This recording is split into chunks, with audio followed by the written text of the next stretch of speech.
Amém. Timóteo, capítulo 3, versículo 1 ao 5.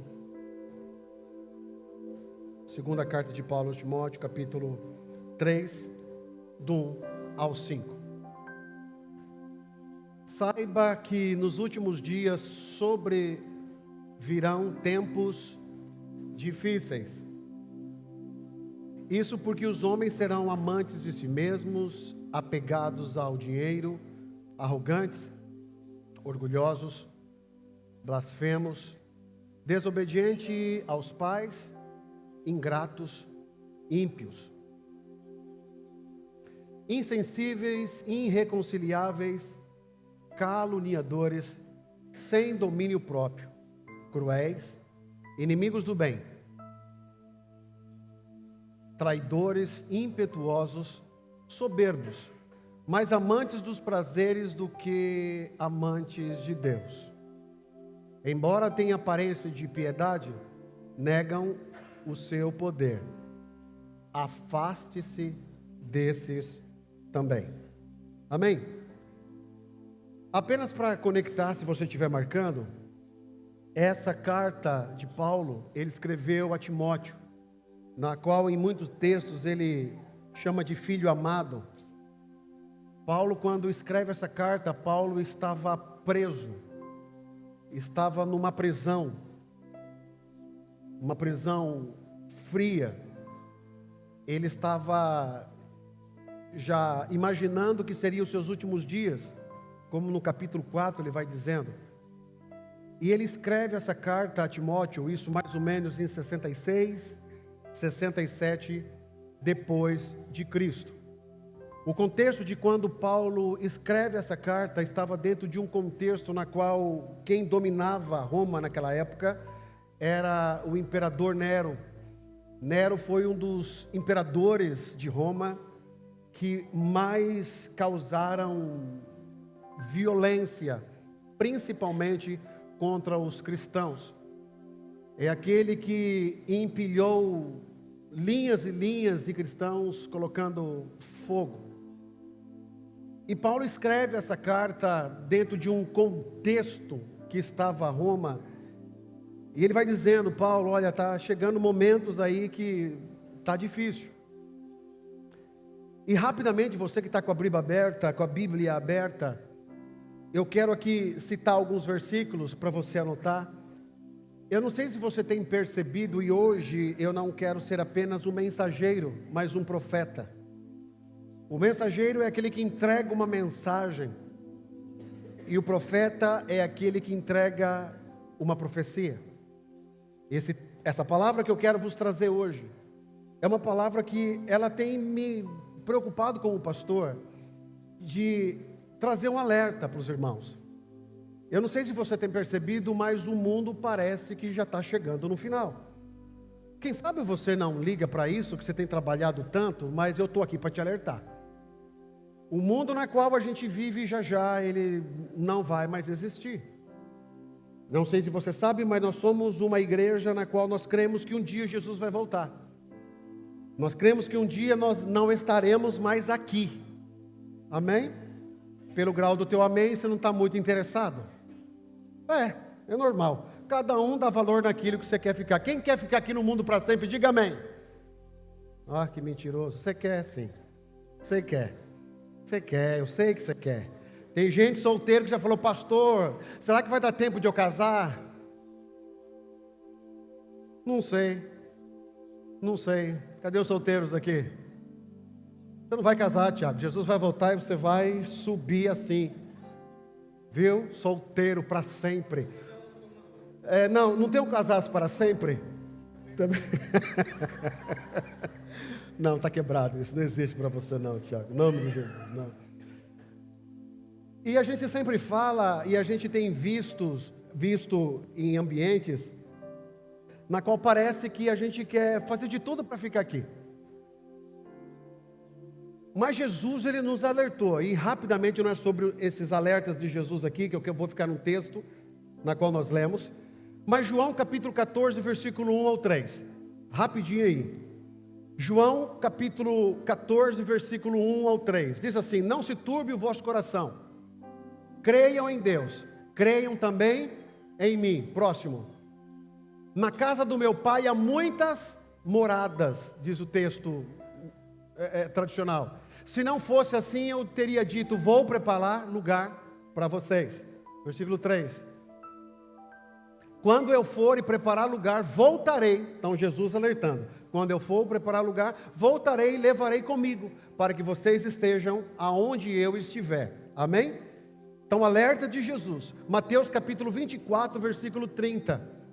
Então aparecerá no céu o sinal do Filho do Homem, e todas as tribos da terra se lamentarão e verão o Filho do Homem vindo sobre as nuvens do céu, com poder e grande glória.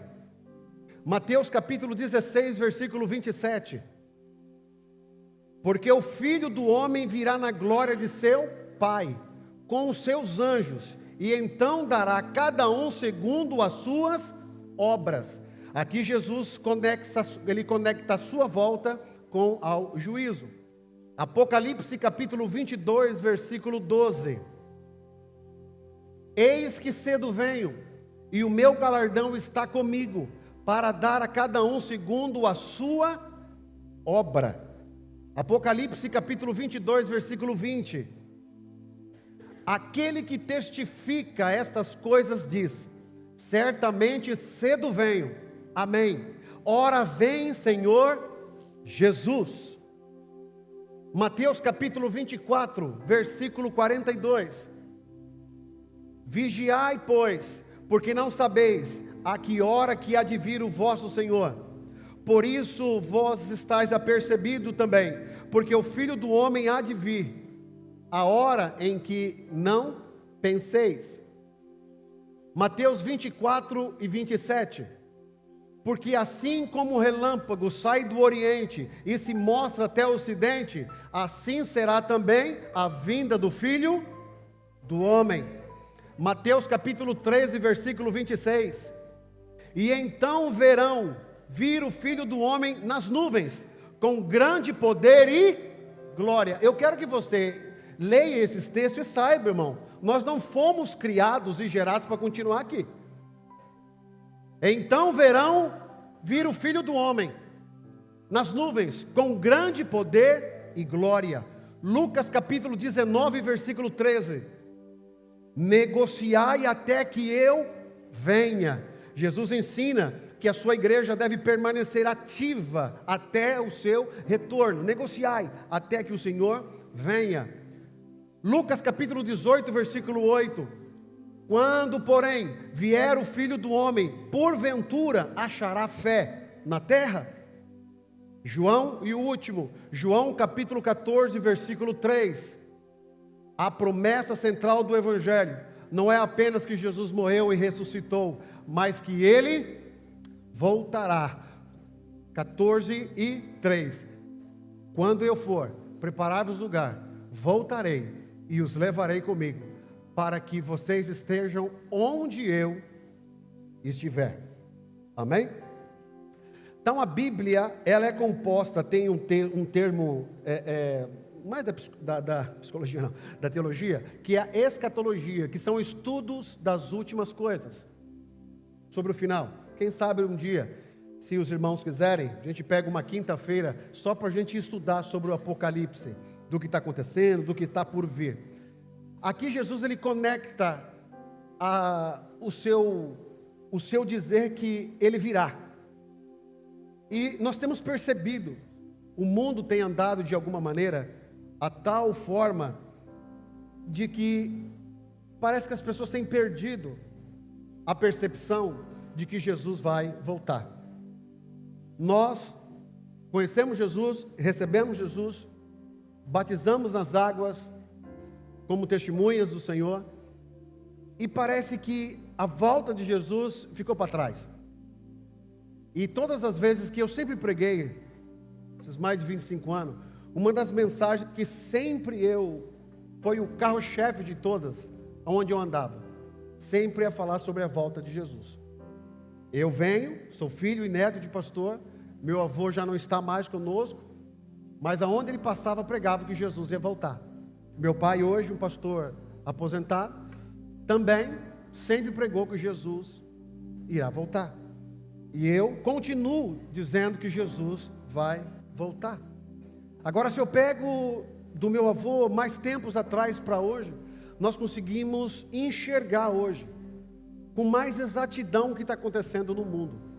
Eu não quero entrar aqui nos pormenores, que não vai ter tempo para isso, mas se você olhar para a política, você vai vendo que o sistema mundial está tomando uma uniformidade do que a profecia e o livro do Apocalipse traz para que nós entendamos. O mundo está andando de acordo, aonde certamente você vai acompanhando, você vai vendo como é que está o mundo. A política do mundo, a geopolítica, a gente sai da política e a gente vai para as questões da finança, da economia do mundo. Você vai percebendo hoje que qualquer coisa que acontece em determinado lugar afeta a economia mundial. E uma das plataformas do anticristo é a unificação também da moeda. E se hoje você perguntar, será que seria possível uma união de moeda? Bom, isso já está sendo preparado através dos bitcoins. Hoje muitos lugares já não negociam mais através de dinheiro de papel. Hoje muitos lugares já se negociam através dos bitcoins. E haja vista hoje, quando você vai ver o dólar, a cotação do dólar para o real, né? Sobe e cai, estamos menos hoje, mas quando você pega a cotação, às vezes da Bitcoin, está lá em cima. Aí você vai percebendo, esse dia alguém me perguntou, por que não tem uma moeda mundial mesmo? Se você for parar e pensar, de fato, se tivesse uma única moeda, aparente mão ajudaria a população. Aí você sai da economia, você vem para as famílias, você vem para a população. Então, como nunca a igreja está vivendo os seus últimos dias aqui na terra. E Paulo, quando ele escreve a Timóteo, ele vai dizendo que nos últimos dias, põe lá o texto para mim, por favor, segunda carta de Paulo a Timóteo, capítulo 3, Miguel, versículo 1, saiba que nos últimos dias sobrevirão tempos difíceis. Vamos lá com a tua Bíblia aberta, vamos caminhar agora texto a texto. Paulo está avisando, nos últimos dias, e eu coloquei vocês dentro do contexto que foi escrito, que também estavam passando por momentos de extrema dificuldade moral, social, política e financeira da época. E nós vamos estar lendo esse texto e você vai perceber que parece que há mais de 2000 anos atrás quase, esse texto foi escrito para nós hoje. Então ele vai dizendo que nos últimos dias, que últimos dias são esses? Antes do Senhor Jesus voltar. Então Paulo já vinha avisando há mais de 2000 anos atrás, que nos últimos dias, que últimos dias são esses? Os últimos dias da igreja aqui na terra. Aí ele vai dizendo, vai vir tempos difíceis. Há outro texto que diz tempos trabalhosos. No grego essa palavra significa chalepos, a tradução que significa tempos perigosos, violentos, difíceis de suportar, espiritualmente tóxicos. Paulo ele vai dizendo que nos últimos dias seriam emocionalmente, moralmente e espiritualmente pesado. Tem alguma coisa a ver com o que nós estamos passando hoje? Tempos perigosos, tempos trabalhosos que Paulo quis dizer, tempos violentos. Você tem visto a dinâmica da escala da violência? Antigamente talvez uma violência que a gente soubesse era uma coisa pouca, mas você tem acompanhado as notícias?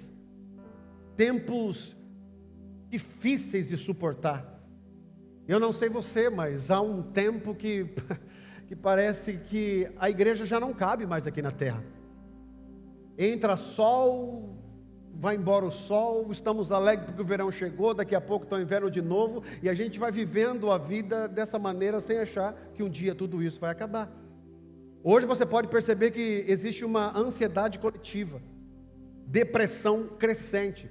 Nunca foi estabelecido diante da OMS, que é a Organização Mundial da Saúde, um tempo de maior escala da depressão no mundo todo. Estudiosos há uns 5 anos atrás, antes da pandemia, eles diziam que nos anos próximos, que eram exatamente da pandemia, que foi lá em 2020, né? Acredito, 2021, não foge a memória. A escala da depressão ia subir muito. Com o advento da pandemia, algo que não estava programado, isso acrescentou em muito mais.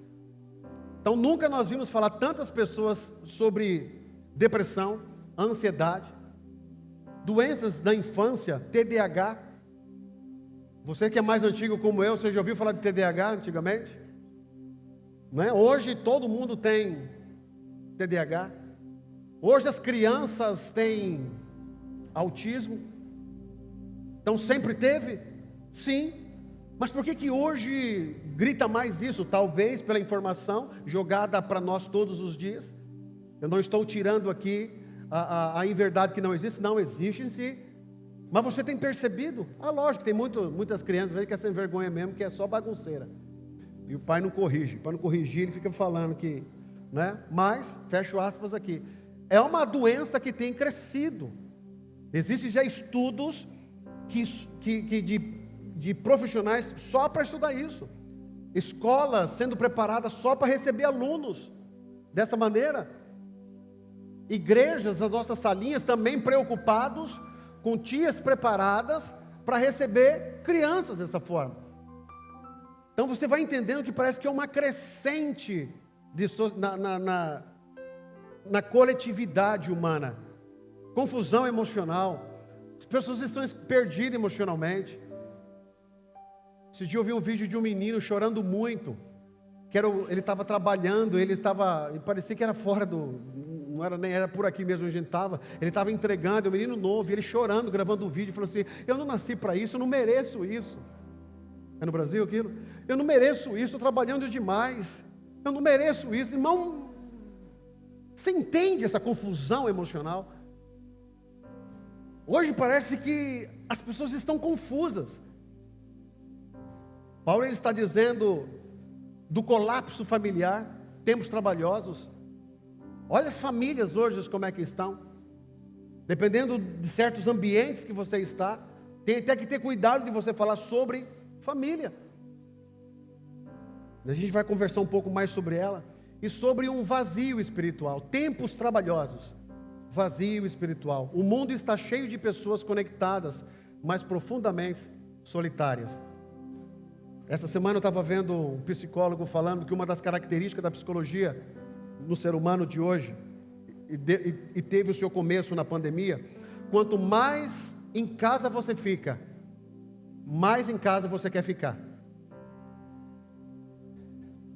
Para você sair de casa, você já começa a medir um monte de coisas. De novo, aquele povo, aquelas pessoas, aquilo lá, e você acaba, vou ficar em casa. Vou colocar uma sériezinha e vou ficar lá. E você fica no teu mundo, no teu mundinho. Com isso a gente vai perdendo conectividade com pessoas.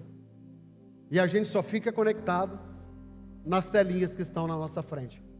Com isso vai trazendo uma frieza espiritual, emocional, desconectos da realidade. Tem pessoas que são muito bons atrás de um vídeo, mas são péssimos no tete a tete. Eu vi de um tempo onde você tinha que se destacar falando. Nas escolas antigas, trabalho escolar, quem lembra do trabalho escolar aqui? Você era obrigado a falar. Você tinha que ir para frente e desenhar um negócio e ir lá falar. Hoje não mais, as pessoas são muito boas para falar atrás da tela. Mas se colocar para falar diante de 5 pessoas, a pessoa tem ataque cardíaco, fica nervosa. Não é culpa dela. Nós estamos vivendo esse mundo. Tempos trabalhosos. No capítulo 3, versículo 2, vamos acompanhando.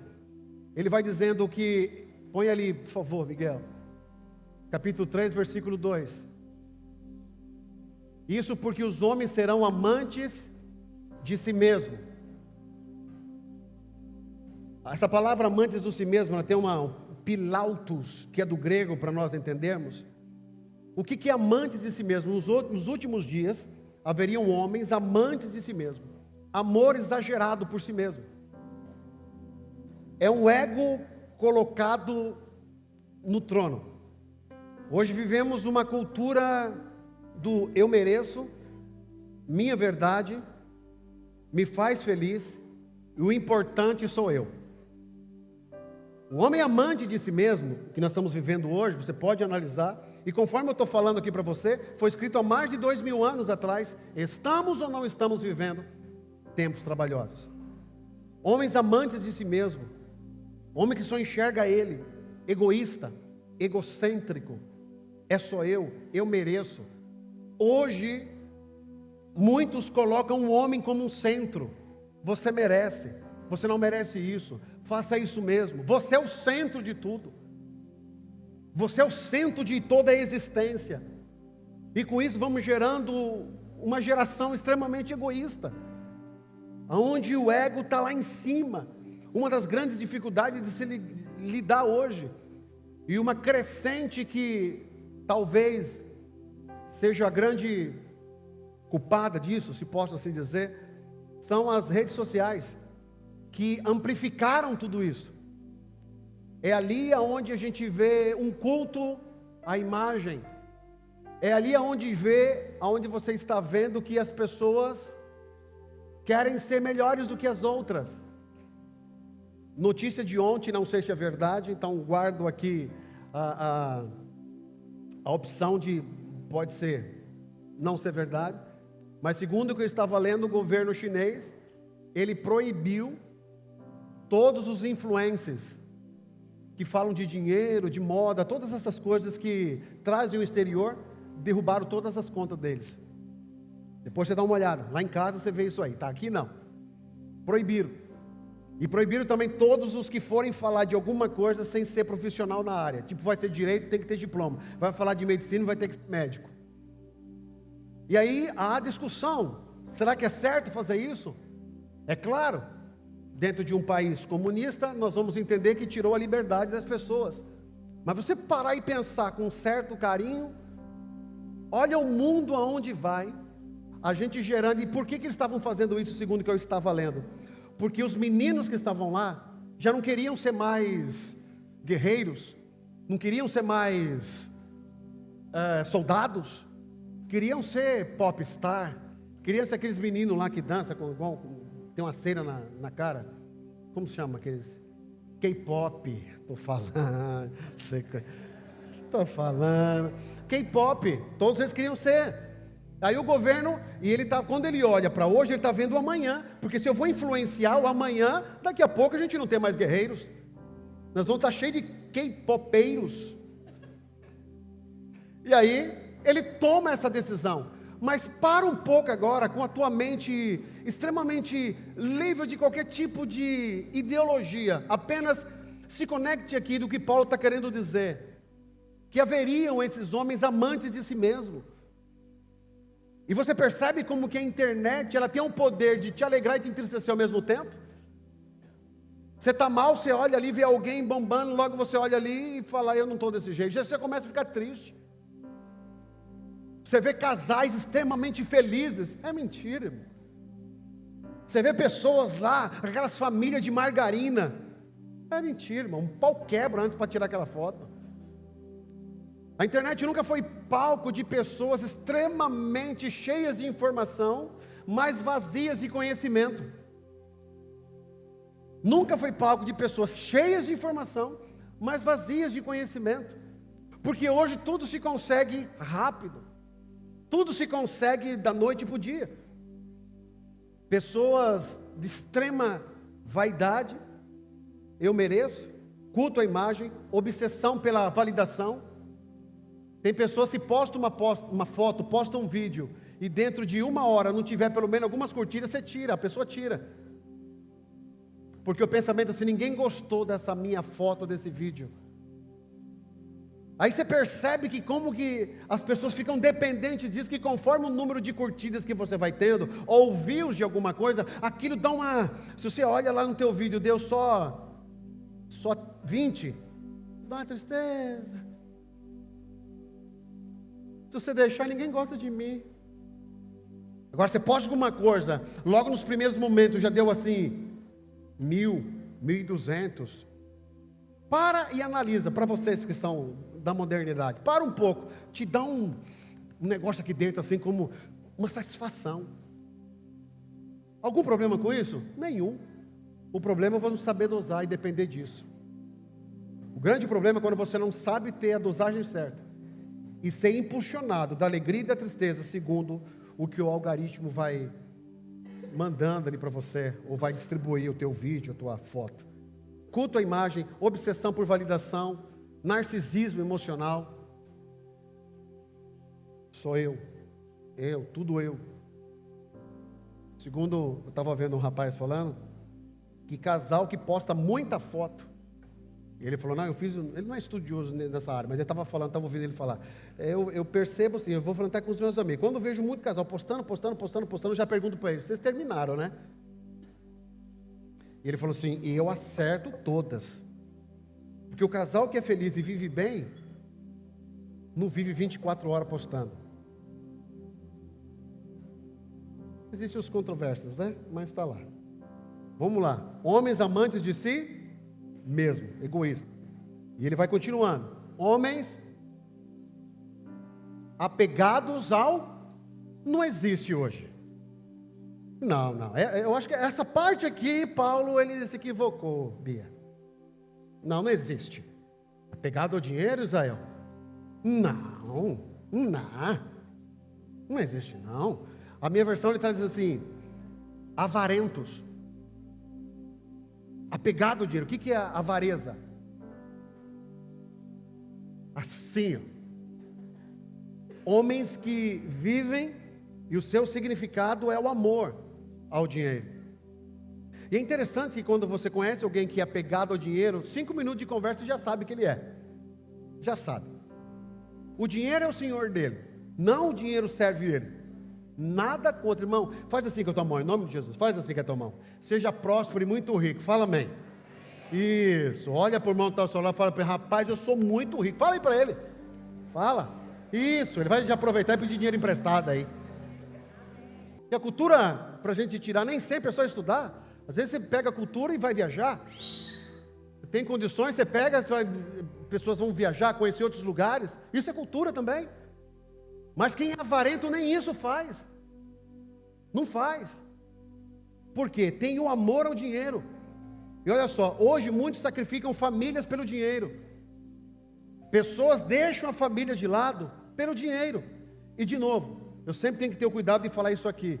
Nós estamos num país, você veio para cá para trabalhar, fala amém. Isso, então você tem que cuidar da tua família. Igual pessoas que, pastor, queria muito estar no domingo. Como já veio gente falar para mim, queria muito estar no domingo, mas pastor, eu acabei de chegar e o único trabalho que eu tenho é de domingo. O que você acha que eu falo para ele? Eu falo, irmão, vai trabalhar, vai cuidar da sua família, mas que o teu coração esteja sempre gritando assim, Senhor, eu estou aqui, mas me abre outra porta, Senhor. Me abre outra porta, eu quero estar na igreja, eu quero cultuar, eu quero servir lá, eu quero ajudar. O problema não é a ação, mas é a intenção do coração. E tem gente que não está no domingo e para ele está bom demais, que tenha outros domingos. Esse é avarento. Esse ele sacrifica a família. Quantas pessoas juntam e depois não vivem. A pandemia. Eu fiquei sabendo aqui, pessoas contam para a gente, de pessoas que estavam aqui há muitos anos, guardaram dinheiro e foram para o Brasil, e chegou lá, deu uma semana, 15 dias, morreram. Então do que vale tudo isso? Trabalhe muito, seja próspero em nome de Jesus, mas não permita ser dominado pelo dinheiro, que o dinheiro sirva a propósitos mais excelentes, que o seu dinheiro sirva para propósitos mais grandiosos, entre eles a tua casa, a tua família e a expansão do reino de Deus, porque quanto mais a gente propagar o reino de Deus, mais aceleradamente Jesus vai voltar. Então que o teu dinheiro sirva. Parar de sacrificar a família. Sacrificam Deus por status, né? Tem muitos lugares onde só vale quem tem dinheiro. Tem muitos ambientes religiosos que obreiros, pastores, não são escolhidos pela sua vocação ministerial, mas são escolhidos porque é alguém que tem dinheiro. Tem muitos ambientes desse jeito. Pessoas que quem está na frente quer tratar diferente só porque tem dinheiro. E a pessoa que sabe que tendo dinheiro, ela acha que ela tem um acesso aonde ela quiser. E manipula da forma que ela quiser. Então o dinheiro, o amor ao dinheiro vem trazendo isso. Será que vivemos isso hoje? Medem o valor humano por sucesso financeiro. O dinheiro deixou de ser uma ferramenta e virou um Deus. Quando você começa a medir uma pessoa pelo tanto que ela tem, pelo dinheiro que ela tem, você deixou de ver Deus nessa pessoa e está vendo o dinheiro como seu próprio Deus. Porque entenda uma coisa, você acha que todo mundo vai ser rico? Sim ou não? Não, irmão. Não. E desculpa eu falar para vocês aqui, a grande maioria aqui, você não vai ser milionário não, tá? Eu já vi gente chorando aí, mas é desculpa. Não é para todo mundo. Olha a tua idade, se fosse para ser, você já era.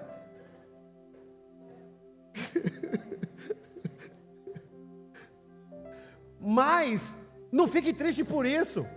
Não importa o tanto que você quer chegar lá, o mais importante é que você é próspero em Deus. Deus nunca vai te deixar faltar nada. Deus vai cuidar da tua casa, Deus vai cuidar da tua família, Deus vai suprir todas as tuas necessidades. Ó, o meu pai é um homem muito simples. Meu pai só tem a 4ª série. Meu pai foi trabalhador, igual todos. Meu pai era fotógrafo no tempo de ter, que passava na química, o laboratório. E meu pai correu, até o Senhor buscá-lo para trabalhar na obra. E eu tenho uma irmã de 36 anos. Eu tenho 2 irmãs. E eu tenho a Leia e eu tenho a Michele. E a Michele, ela nasceu com um problema neurológico, que ela tem 36 anos, mas ela tem uma idade de uma criança. E os meus pais cuidam dela 24 horas. Meu pai mora numa cidadezinha que tem 8.000 habitantes. Meu pai nasceu nessa cidade, saiu ao longo da vida, foi pastor dessa cidade, da igreja lá nessa cidade, por muito tempo. E meu pai mora ali. Meu pai é aposentado, minha mãe aposentada, minha irmã tem a aposentadoria dela, meu pai tem a casa própria dele, tem o carrinho dele. Essa semana eu liguei para ele e falei: filho, eu estou aqui com a tua mãe, me deu vontade de comer uma carne, fui lá comprar uma picanha. Eu falei: que bênção, pai. O senhor está milionário, que o tempo que a gente está vivendo no Brasil, deu vontade de comer carne, foi lá comprar, glória a Deus por isso. Mas o que eu quero te dizer? Não é dinheiro. Esses dias minha mãe passou mal. Minha mãe teve um problema, que ela teve que ser internada, às pressas. E só está ela, que eu tenho minha outra irmã, mora umas 3 horas distante da casa deles. E só fica os meus pais. Meu pai, essa semana, fez 78 anos de idade. Então são velhos já. E aí a minha mãe, ela começa a ter muita dor, de passar o tempo de carregar muito a minha irmã, que pegar a minha irmã, colocar no carro, repetidamente por anos, foi trazendo um prejuízo para a saúde dela também. Isso. E aí, meu pai mora na rua do hospital, a casa dele. Quando ele comprou a casa dele, não existia nada ali, mas eu tenho um hospital na rua.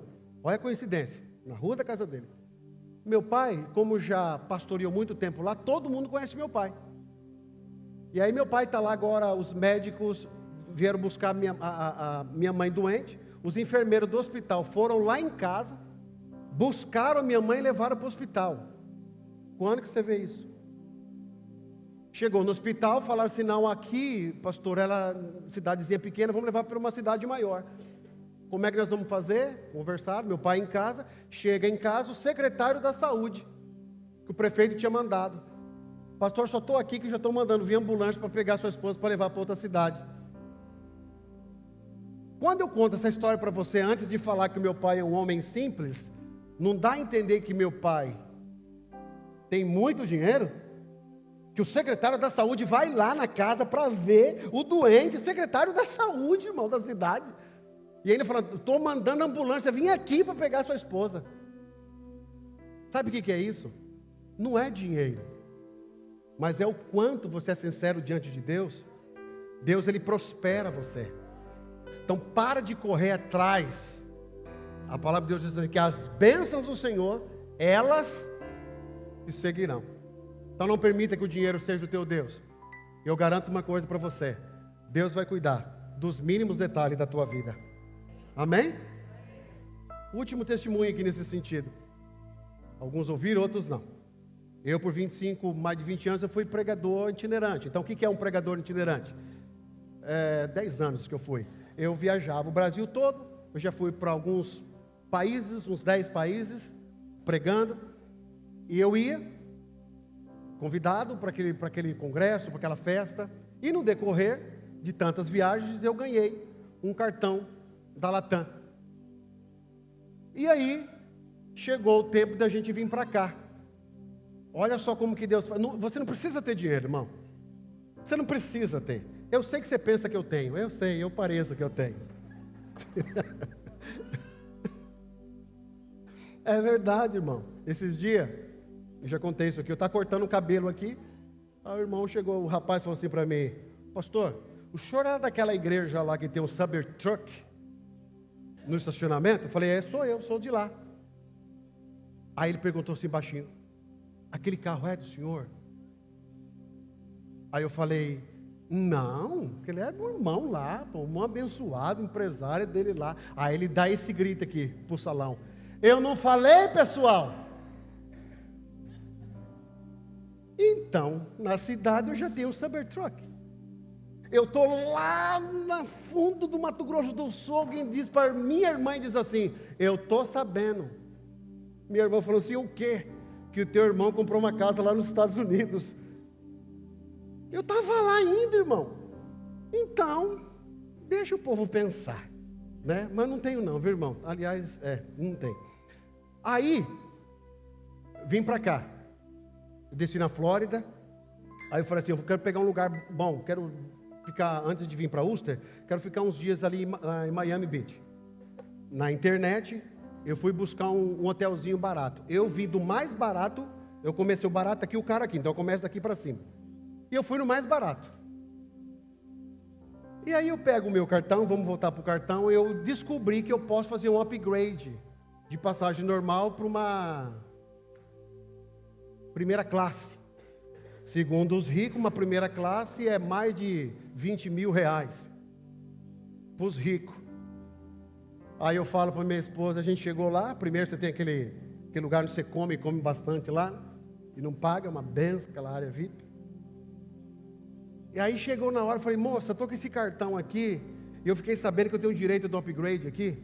Aí ela pega meu cartão e olha assim: verdade, o senhor tem direito. Tem direito a uma poltrona. Minha esposa falou: vai é Deus na tua vida. Eu falei: ah, tá, só uma? Você acha que eu vou andar com os pobres, deixar eu lá no meio? Não. Ela falou: vai. Eu falei: não, se só para mim não, mano, que tem nexo é esse? Eu no bem bom lá e minha filha e minha esposa lá, no meio do simples? Não.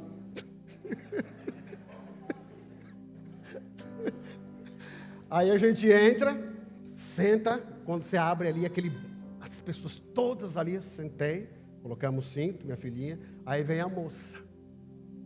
Engraçado quando você parece que até muda, né? Seu Joel, falei: pois não, acabou de vagar mais uma poltrona.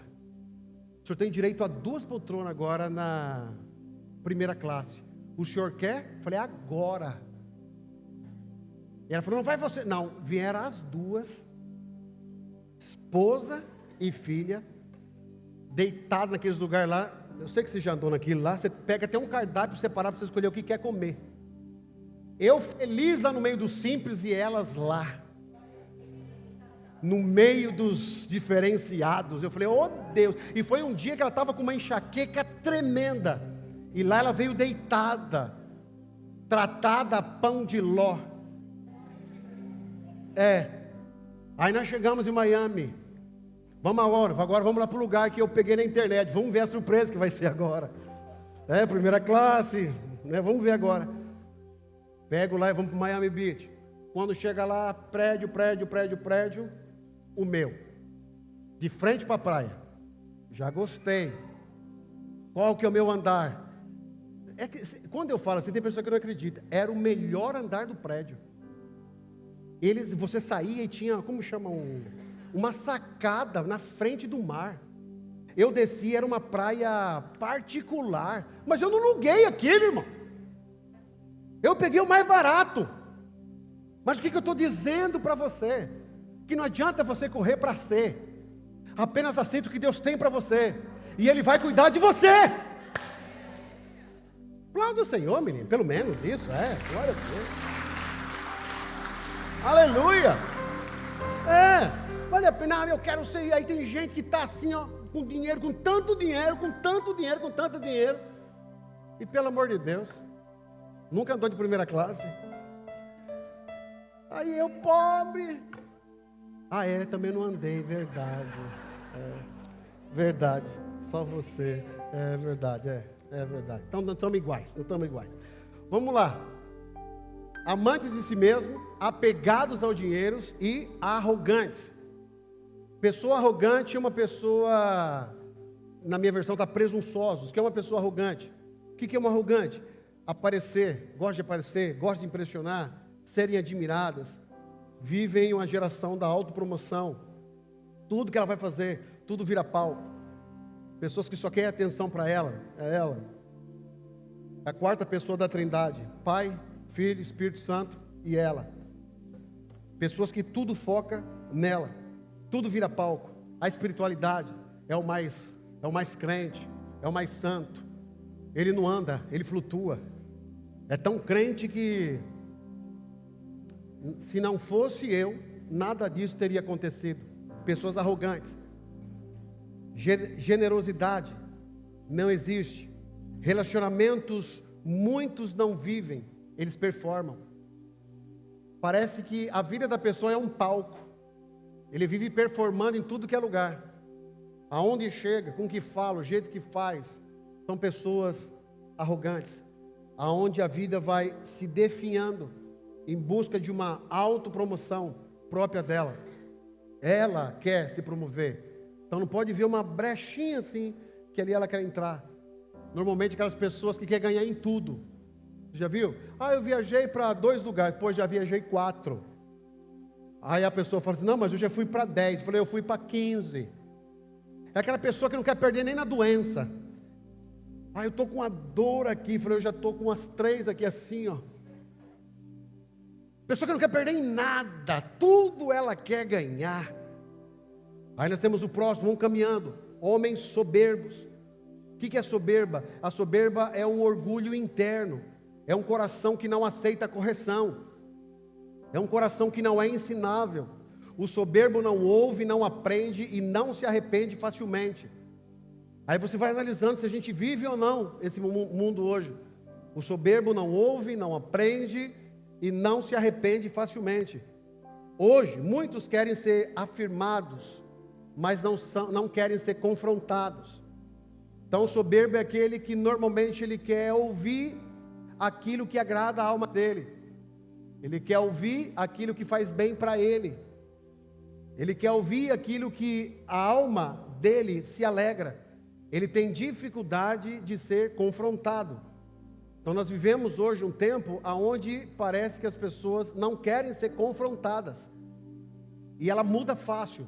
Se ela está num ambiente onde é confrontado, ela já muda para um outro ambiente. E se aquele ambiente começa a confrontá-la, ela vai mudando. Então são pessoas com orgulho interno. Ela não ouve, não aceita conselho.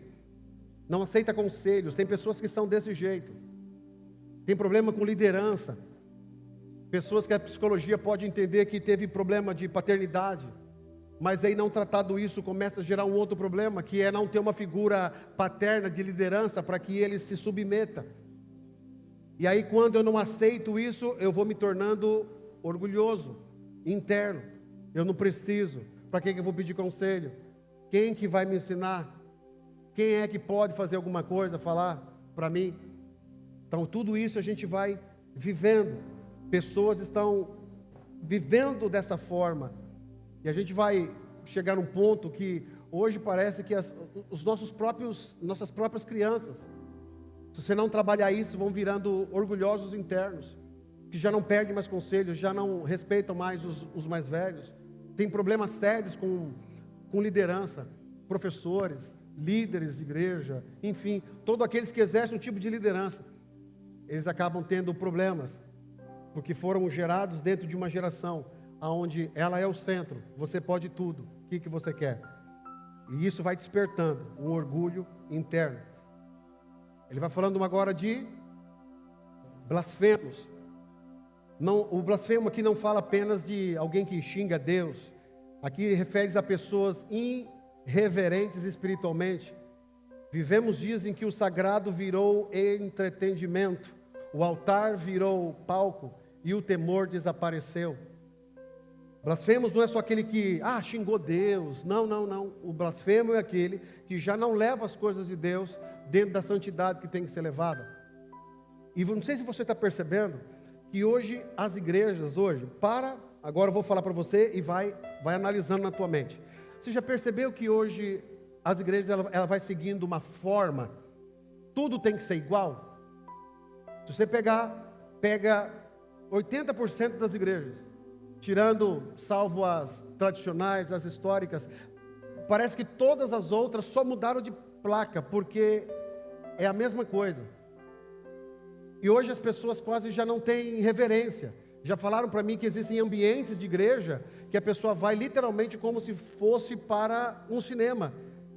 E o que eu quero dizer com isso? Ele leva pipoca lá dentro. E aí fica comendo. Quem está comendo pipoca aí? Deixa eu ver. Graças a Deus. Aí ele leva e fica comendo pipoca. E isso a gente parece uma coisa, não, mas isso não tem nada a ver. Vamos trabalhar sobre reverência. Você sabe o que é reverência das coisas de Deus? A gente vir para a igreja, você ficar 2 horas dentro de um culto e nunca a bexiga fica tão assanhada como fica na igreja. A água da igreja é algo que é incrível, como todo mundo tem sede nessa hora. Levanta-se 2, 3 vezes. Tem gente aqui que já levantou, que todo domingo levanta. E pode ir lá fora, dar uma olhada, ver se tem alguém sentado lá. Que é incrível. Eu já marco assim, a pessoa demorou, daqui a pouco vai levantar. Daqui a pouco vai levantar. Todo domingo. E aí por quê? Você vai perdendo a reverência. Eu sou de uma época, e claro que a gente está nesse momento aqui, não sei se você lembra disso, que quando nós chegávamos na igreja era meia hora de joelho dobrado. Quem é dessa época aí? Você lembra disso? Não tinha barulho, não tinha nada. Salinha, que salinha, irmão? Salinha. Hoje os pais querem salinha para o filho, e de novo vou falar para vocês, tudo que tem de novidade, eu aceito para que você fique mais leve para ouvir a palavra de Deus. Mas eu não sou escravo de inovação. Já falei aqui na nossa última reunião. Se precisar acabar com o estacionamento, porque quem está trabalhando não congrega, irmão, pastor, o povo não vai vir se não tiver estacionamento. Quem que vai perder? Então ele vai para outra igreja. Então ele não está procurando igreja, está procurando um shopping, um mercado. É isso.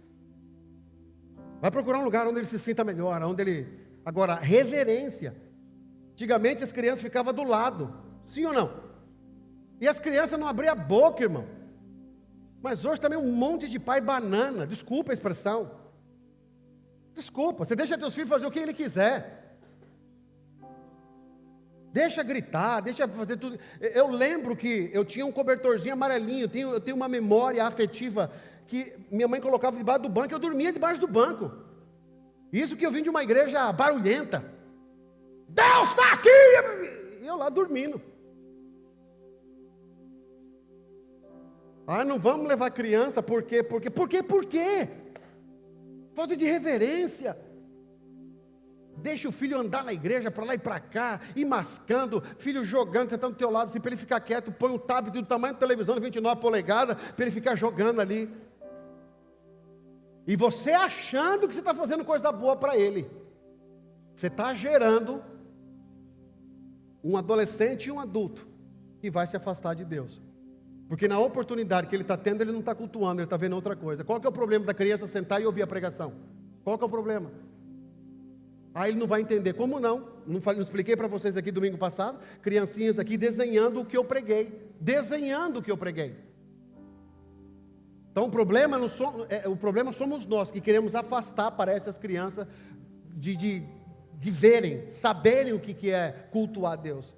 Reverência. Vem do jeito que quer. Graças a Deus não existe aqui. A roupa do jeito que quer, né? calças a vácuo. Tantos lugares que o altar virou um palco, onde o pastor deixa de ser um pastor e vira um animador de auditório. O temor desapareceu. Desobedientes de pais e mães, a minha versão. Ali está, desobedientes de pais. Isso fala da quebra da autoridade, e aqui é muito sério. A desobediência aos pais, aqui está falando de quebra de autoridade. Nós estamos vivendo uma geração, e aqui um alerta para você pai, para você mãe. Nós estamos no mês da família, e é muito correto isso que nós vamos estar falando. A quebra de autoridade. Não aceita disciplina, rejeita princípios e confunde liberdade com rebeldia. Quebra de autoridade é muito sério. Se a gente for falar de família, você lembra no tempo na qual o filho nem passava no meio de uma conversa? Quem lembra disso? O pai está conversando aqui com alguém, o filho ia passar aqui, no jeito que passava, irmão, já ia catando. Tom! Ai, pastor, que tempo é esse? Ô, irmão, esse é o tempo que tem gente que está firme aqui. Tiago, coitado, apanhou muito, não deu certo, mas tá aí firme. Conversava, se a tua mãe não repreendia você, eu lembro que meu pai só falava assim, depois a gente conversa. Ah, irmão, era melhor falando, não, bate agora, porque se depois a gente conversa, e conversava, não adianta você vir com carinha de gato de botas, não, irmão, pegava mesmo, e quando a mãe chegava para você, falava assim, pode passar, filho, não, você vai me bater, não, a mãe não vai te bater, e a gente acreditava, né, passava e lá ia o chinelo atrás, mas pensa no respeito que você tinha pelo teu pai e pela tua mãe, pensa no respeito que você tinha pelos mais velhos. Eu sou de um tempo que a gente nem chamava pelo nome próprio os mais velhos, a gente sempre colocava ou seu ou dona. Quem lembra disso? Senhor, senhora, a dona Maria é mais velha que você já não chamava pelo nome. Pastor, tem alguma coisa a ver isso? Irmão, não tem. Mas você vai acompanhando aqui quebra de autoridade? Tudo começa pequenininho. Eu, vou falar da minha família, nós somos acostumados a pedir bênção para o pai, para a mãe, para o tio, para a tia. E o meu é ainda assim, ó, bênção pai, bênção mãe. Vai dormir, bênção. Acordar, bênção. Eu aprendi desse jeito. E tentei passar para os meus filhos. Deu certo, graças a Deus. Pedro liga para mim, que a gente conversa. A primeira coisa que ele fala, bênção pai. Vai desligar, bênção mãe, bênção pai. E a tua resposta é o quê? Deus te abençoe. Mas princípio, quebra de autoridade, já não existe mais isso. Você já não respeita mais o pai e a mãe. E quando você, presta atenção, irmão, olha o que o inimigo faz. Quando ele destrói princípios de autoridade na família, ele destrói na sociedade. Hoje, se você for chamar um adolescente hoje, qualquer, dependendo da atenção que você vai chamá-lo, é perigoso ele dar uma facada em você. É perigoso ele bater em você. Por que que quando você vai repreender alguém, as pessoas têm esse tipo de dificuldade? Porque já quebrou o princípio de autoridade. Quantas casas que já não tem mais esse princípio? E aí eu vou falar para vocês pais. Muitas vezes, não vou generalizar, mas muitas vezes o culpado é você. Você deu muita brecha para isso. Você deu muito. Ai, meu bebedinho do papai, vem da mamãe, vem da papaizinho. A menina toma na tua casa, vai que bonitinho. Aí ele cresce, irmão. Para dar no meio não demora. Aí o filho, eu já tive em certas situações que o filho fala alto com o pai. Repreendeu o pai. Não, meu irmão. Princípio, se você não tratar princípios, se o teu filho não te respeitar, ele não vai respeitar ninguém. Não respeita professor. Tantos problemas que alunos, vamos falar do nosso país, professores estão tendo problema porque filhos não respeitam mais os professores. Estão batendo nos professores. Você lembra quando a gente tinha respeito com os professores? Os professores, a gente tinha respeito com os mais velhos. Por que que eles estão desse jeito? Porque em casa quebra-se princípios de autoridade. E se eu não tenho princípios de autoridade, presta atenção, irmão. Olha aqui para cá. Analisa só o que o diabo vai fazendo. Presta atenção. Quando eu quebro princípio em casa, eu não tenho princípio à minha volta. E, consequentemente, eu quebro meu princípio com Deus. Porque Deus é meu Pai. É meu Senhor. Se eu não tenho princípios aqui, como é que eu vou ter princípios diante de Deus? Então você percebe que as coisas vão começando muito devagarzinho. E você está deixando, ô pai, assuma o controle da rédea da tua casa. Outra coisa, pai, não deixa o marmanjo, tua filha, teu filho ficar brigando com a tua esposa, não, gritando com ela. Não deixa, não. Tem filho que só falta avançar na mãe e o pai fica ali sentado no sofá. Ele estava, no sofá ele ficou. E a mãe olha assim: você não vai fazer nada, José? É o jeito dele, amor. Isso. Esse aí que vai deixar você no asilo. O marido, presta atenção aqui, os casados. Você é o sacerdote da tua casa. A responsabilidade dela é com você. Mas também você tem que mostrar que além de ser homem responsável pela tua família, você é homem de Deus. Os seus filhos estão vendo o teu exemplo. Então assuma a responsabilidade. Assuma a tua responsabilidade. Volte a gerar princípios dentro da tua casa. Eu sei que vocês não têm tempo, trabalham direto, horas diferentes, mas pelo menos uma vez por semana, como estamos fazendo um desafio, esteja junto com a tua família, coma junto com a tua família, na mesa, sem celular. Desobedientes a pais e mães. Quebra de autoridade. Indo para o final. Ingratos. A ingratidão é a incapacidade de reconhecer valor. Pessoas recebem muito, reclamam de tudo. Hoje há abundância, mas pouca gratidão. A ingratidão endurece o coração. Quem não reconhece as bênçãos nunca terá contentamento. Pensa numa geraçãozinha ingrata que a gente tem hoje, é essa. Tem tudo e reclama que não tem nada. Tem tudo e reclama. Tem todo tipo de tênis. O pai vai lá e compra todo que é melhor de tênis para ele. E mesmo assim o miserável reclama. Eu sou do tempo do quichute. Quem lembra do quichute aqui? Você usava, Paulo? Não parece não, hein? Você era riquinho, Paulo. O quichute, no meu tempo, você tinha que amarrar na canela. Shortinho bem curtinho, quichute. Irmão, as travas, lembra das travas? Isso, era tênis e chuteiro do mesmo jeito. E depois tinha a conga também. Lembra da conga? Você lembra, né, Isa? Usou muita conga. Irmão, você botava uma conga, um quichute, chegava na igreja, irmão, parecia que era o rico. Hoje, você dá tudo para eles e tudo eles reclamam. Tem filhos aqui, que certamente tem uma pilha de tênis e tanta coisa ali. Aí você manda lavar uma louça. Ai, estou morrendo de cansado. Miseráveis dormem 17 horas e acorda cansado. Vai lá, minhas costas. A falta de ingratidão você já faz, você já nem agradece mais. A gente precisa ser grato a Deus, grato pelos seus pais, grato pelas pessoas que estão à sua volta. Gratidão, irmão. Não perca isso. Eu sei que isso tem estragado os nossos filhos, e muitos pais falam assim: por que você dá tudo para ele? É porque eu não tive, pastor, me dá um negócio assim, eu dou tudo para eles. Eu até entendo você. Aí tem pais que são mais duros.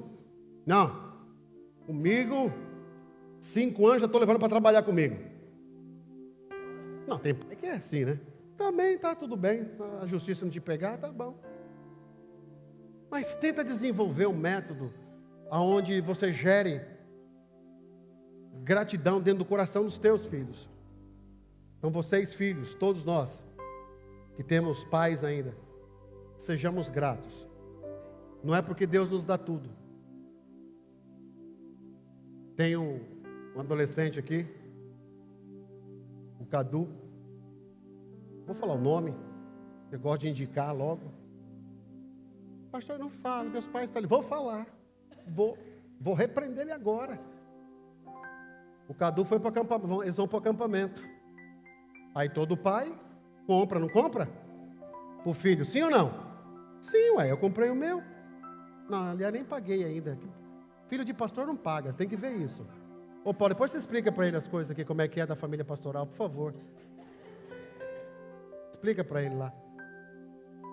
O Cadu pagou com o dinheiro dele. Aí eu falei, mas como assim? Vendendo bolo. Eu falei assim, não, mas a Roberta deve ter feito o bolo. Ele falou, não. A Duda ajudou ele, fez o bolo e foi na escola vender, ganhou o dinheiro para pagar o acampamento dele.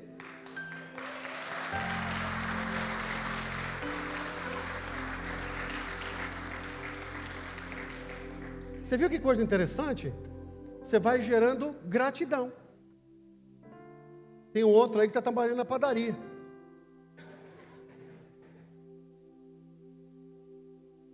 É isso aí, irmão. Gerar gratidão. Deixa eles fazer. A minha já. Profanos. Outra versão diz ímpios. Sem reverência espiritual. Tudo se torna comum. Culto, oração, presença de Deus. A geração dos últimos dias perdida o senso de santo. Então tudo vira normal. O culto é mais um encontro. Oração, nada vai adiantar. Ímpios, profanos, que trocam as coisas de Deus por qualquer coisa. Não trate esse ambiente, não trate o culto como uma coisa normal que você vem de domingo. Eu sempre falo, irmãos, que eu busco diante de Deus, e eu estou falando aqui diante de Deus, não é aquilo que eu quero pregar, mas é aquilo que Deus quer falar com a igreja.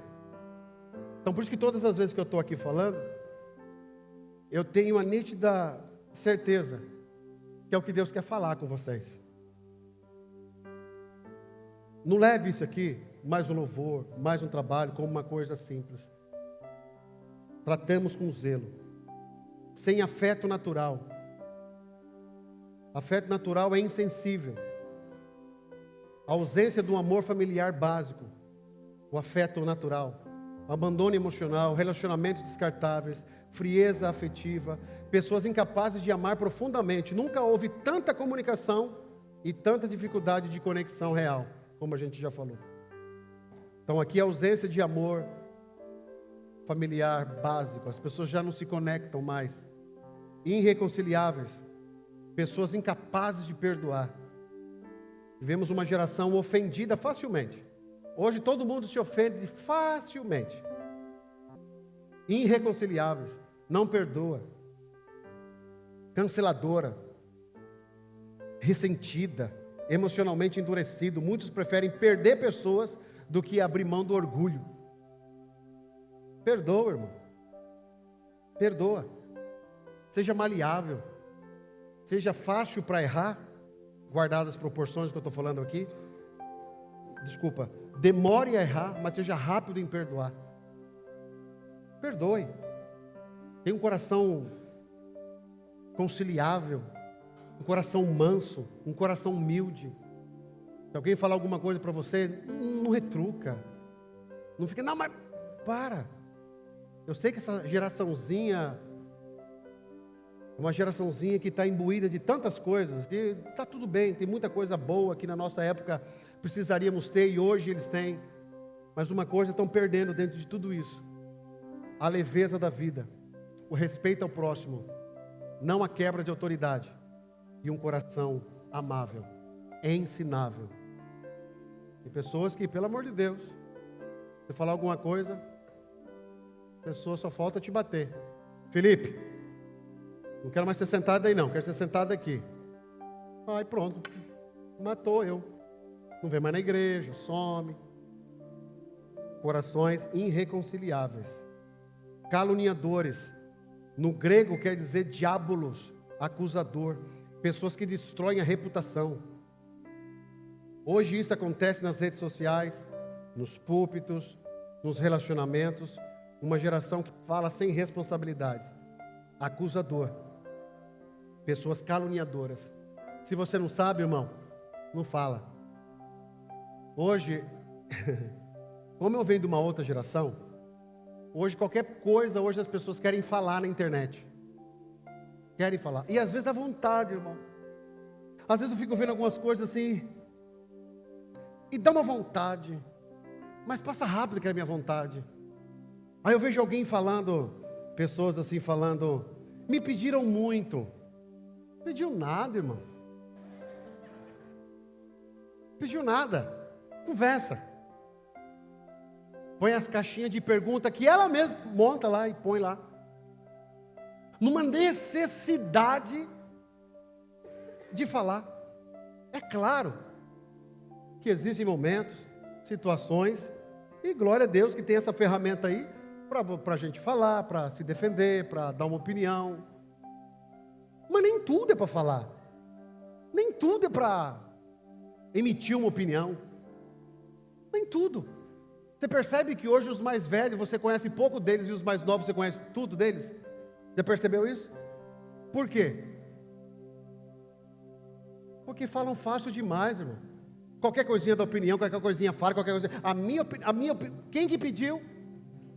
O que vai mudar na bolsa de valores?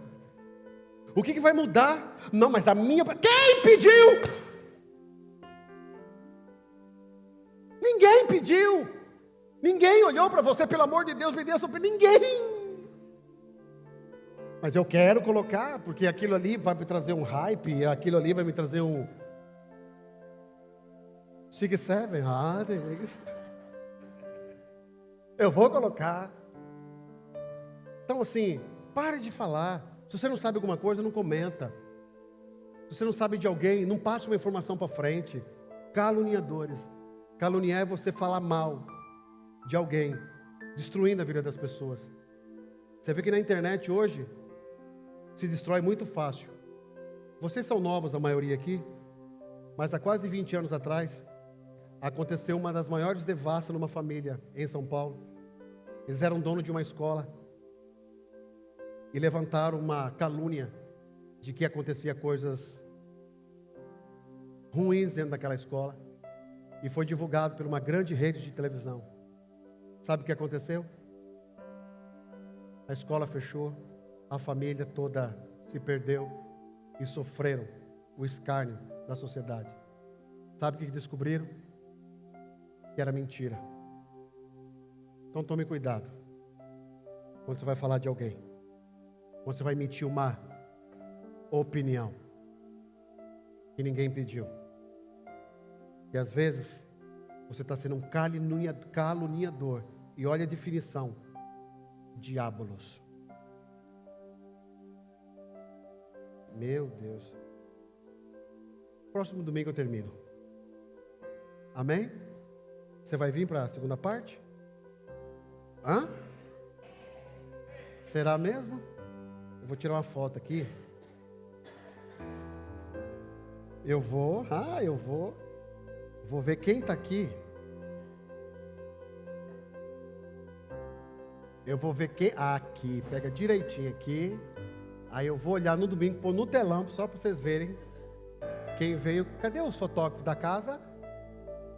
Oriane, tenta tirar uma foto que pegue tudo aqui. É possível ou não? Vê se você consegue.